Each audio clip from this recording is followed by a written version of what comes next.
ये कहानी जेनी नाम की एक लड़की के ऊपर आधारित है जो चरम सुख पाने के लिए घपाघप के अलग अलग तरीके अपनाती है। इसके बाद वो आगे और क्या क्या कारनामे करती है ये हम आज की इस एक्सप्लेनेशन में देखने वाले हैं। आज मैं जिस फिल्म को एक्सप्लेन करने वाला हूँ उसका नाम है नॉट अनदर टीन और ये फिल्म 2001 में रिलीज हुई थी। मूवी की शुरुआत में हम जेनी नाम की एक टीनेजर लड़की को देखते हैं। जेनी अपने रूम में एक पुरानी रोमांटिक मूवी देख रही होती है और उस मूवी को देखकर जेनी के अंदर घपाघप करने की इच्छाएं जागना शुरू हो जाती है। इसके बाद जेनी बाबा बंगाली का दिया हुआ हथियार निकालती है और वो उस हथियार को अपने मौत के कुएं में डालना शुरू कर देती है। जेनी चरम सुख का आनंद लेने ही वाली होती है कि तभी वहाँ पर उसके डैड आ जाते हैं और वो उसे हैप्पी बर्थडे विश करने लगते हैं। अब वो हथियार अभी भी जेनी की मौत की गुफा में ही होता है पर वो अपने डैड के सामने उस हथियार को बाहर नहीं निकाल सकती थी।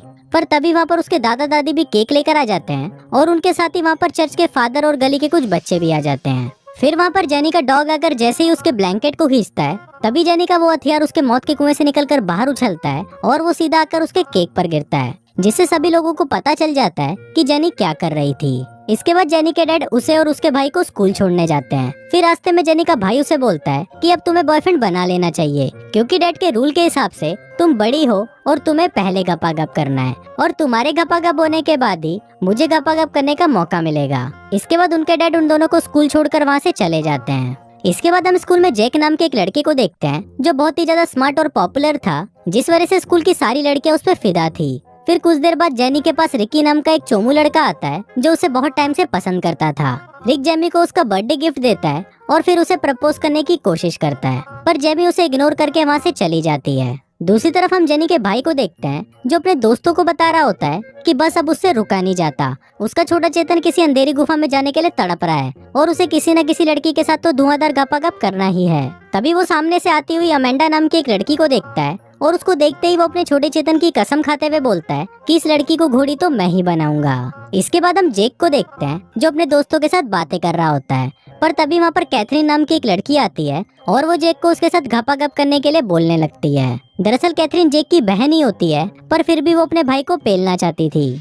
थोड़ी देर बाद वहाँ पर जेक की गर्लफ्रेंड प्रिसेला भी आ जाती है और वो जेक को कोई इंपॉर्टेंट बात करने के लिए बाहर बुलाती है। फिर प्रिसेला जेक को बताती है कि मुझे अब कोई और पसंद है इसलिए मैं तुमसे ब्रेकअप कर रही हूँ। फिर जेक जब प्रिसिला के नए बॉयफ्रेंड को देखता है तो वो शॉक्ड हो जाता है। जेक उसे बोलता है कि तुम इस चोमू के लिए मुझे छोड़ रही हो जिस पर स्कूल की सभी लड़कियां फिदा है। अब जेक को तो विश्वास ही नहीं हो रहा था कि कोई लड़की उसे भी छोड़ सकती है। इसके बाद हम जेनी को देखते हैं जो आर्ट क्लास में बहुत मेहनत से ड्राइंग बना रही होती है और बहुत कड़ी मेहनत और लगन के बाद वो अपने इस मास्टरपीस को बना ही लेती है।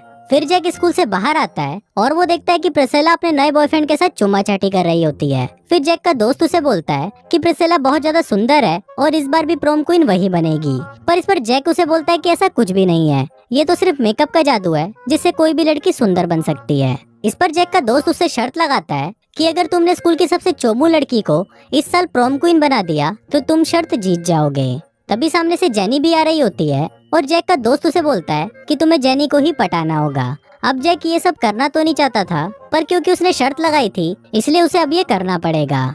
इसके बाद हम जेनी को उसकी क्लासरूम में देखते हैं जहाँ पर रिकी उसे अपनी एक पोयम के जरिए बता रहा होता है कि वो उससे बहुत प्यार करता है पर इस बार भी जेनी उसे इग्नोर कर देती है। दूसरी तरफ जेनी का हवस से भरा हुआ भाई और उसके दोस्त मिलकर एक प्लान बनाते हैं। वो लोग एसी की सीलिंग में घुसकर वहाँ से लड़कियों के लॉकर रूम में चले जाते हैं और उनको कपड़े बदलते हुए देखने लगते हैं। पर थोड़ी देर बाद वो सीलिंग टूटने लगती है और वो सभी सीधा आकर जेनी के क्लास में गिरते हैं जिसके कारण उन तीनों को डिटेंशन की सजा मिलती है। इसके बाद जैक अपनी शर्त पूरी करने के लिए जेनी के पास जाता है और उसे अपने साथ डेट पर चलने के लिए पूछता है पर जेनी जैक को मना कर देती है क्योंकि उसने पिछले 6 साल में आज तक जेनी से बात भी नहीं की थी।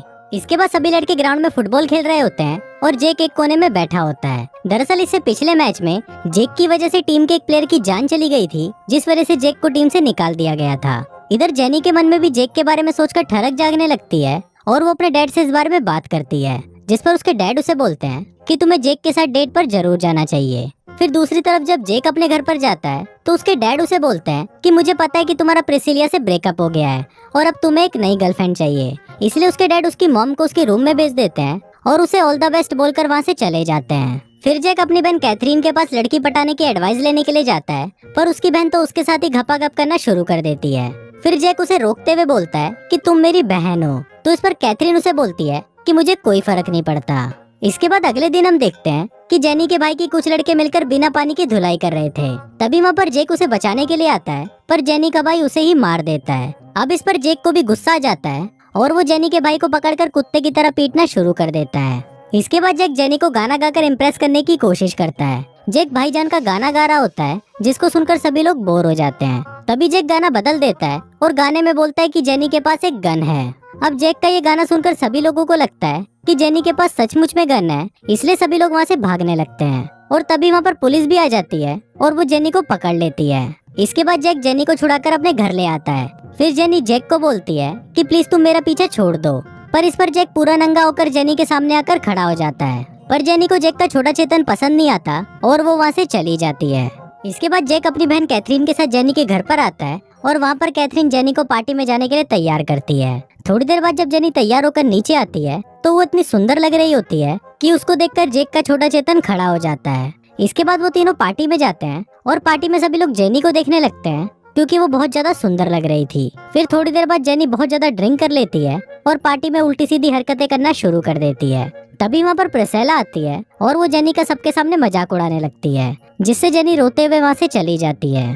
फिर रात को जेक जेनी के घर पर उसे मनाने के लिए जाता है और कुछ देर तक बातें करने के बाद उन दोनों में नजदीकियां बढ़ती हैं और वो दोनों एक दूसरे को किस करने ही वाले होते हैं, पर दोनों को ही उस टाइम कंफर्टेबल फील नहीं होता, इसलिए वो इस प्रोसेस को बात के लिए छोड़ देते हैं।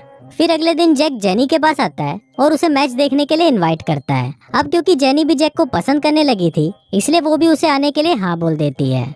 फिर अगले दिन मैच चल रहा होता है और जेक हमेशा की तरह एक कोने में चुपचाप बैठा होता है, पर इस बार जेक की टीम बहुत बुरी तरह से हार रही थी और टीम के कुछ प्लेयर्स को चोट भी लग गई थी, जिसके कारण कोच जेक को खेलने के लिए भेजते हैं। पर हर बार की तरह इस बार भी जेक कुछ उखाड़ नहीं पाता और उनकी टीम बहुत बुरी तरह से हार जाती है।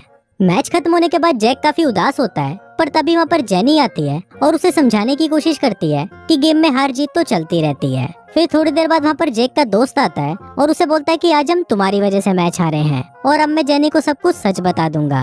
और फिर वो जेनी के कान में कुछ बोलने लगता है। अब क्योंकि जेक भी जेनी को पसंद करने लगा था, इसलिए वो खुद ही जेनी को सब कुछ सच बता देता है। अब जेक की बात सुनकर जेनी बहुत दुखी हो जाती है और वहाँ से चली जाती है। फिर जेक का दोस्त उसे बोलता है कि मैंने तो उसके कान में कुछ नहीं बोला और तुम चूतिया ने खुद ही उसको सब कुछ सच बता दिया। अब ऐसे ही कुछ दिन बीत जाते हैं और वो दोनों ही एक दूसरे से नहीं मिलते, पर वो दोनों ही एक दूसरे को बहुत मिस कर रहे होते हैं।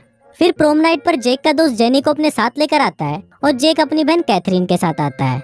वहाँ पर जेनी का भाई भी होता है जो फाइनली अमेंडा को लव लेटर दे देता है। फिर अमेंडा को भी वो लेटर पढ़कर बहुत अच्छा लगता है और वो जेनी के भाई को घपाघप करने के लिए अपने साथ ले जाती है। दूसरी तरफ जेनी जेक के दोस्त के साथ डांस कर रही होती है और जेक अपनी बहन के साथ डांस कर रहा होता है। फिर डांस करते वक्त कैथरीन जेक को अचानक किस करने लगती है और ये देखकर जेनी को बिल्कुल भी अच्छा नहीं लगता और वो दुखी होकर वहाँ से चली जाती है। फिर वहाँ पर कॉलेज के प्रिंसिपल प्रॉम किंग और क्वीन का अनाउंसमेंट करते हैं और प्रॉम किंग जेक को बनाया जाता है। फिर प्रॉम क्वीन की बारी आती है और प्रिंसिपल बोलता है कि इस बार प्रॉम क्वीन दो लड़कियों के बीच में टाई हुआ है। अब ये देखकर प्रिसेला सोचती है कि शायद उसके और जेनी के बीच में टाई हुआ है, पर वो दोनों तो कोई और लड़कियां होती हैं। इसके बाद जेक जेनी को ढूंढने के लिए जाता है और वहाँ पर उसका दोस्त उसे बताता है कि जेनी घपाघप करने के लिए एक होटल रूम में गई है। फिर जेक होटल रूम की तरफ जा ही रहा होता है कि तभी रास्ते में उसे रिकी मिलता है और वो उसे बोलता है कि मैं भी जेनी को बहुत प्यार करता हूँ। पर जेक उसे इग्नोर करके सीधा होटल रूम पहुँचता है, जहाँ पर उसे पलंग तोड़ने की आवाजें सुनाई देती है। अंदर जाने पर जेक को पता चलता है कि वहाँ पर प्रिसेला उसके दोस्त के साथ घपाघप कर रही है और दूसरी तरफ प्रिसेला का बॉयफ्रेंड उनका वीडियो बना रहा है। फिर जेक जेनी के घर पर जाता है, जहाँ पर उसके डैड उसे बताते हैं कि जेनी पेरिस जा रही है और वो भी एयरपोर्ट पर है। फिर जेक भागकर एयरपोर्ट पर जाता है और एक फुटबॉल लेकर जेनी के मुंह पर मारता है, जिससे वो वहीं रुक जाती है। फिर जेक जेनी के पास आकर उसे अपने दिल की बात बताता है, जिसको सुनकर जेनी पेरिस जाना कैंसिल कर देती है। फिर वो दोनों वहाँ पर एक दूसरे को किस करने लगते हैं और इसी के साथ ही ये फिल्म यहीं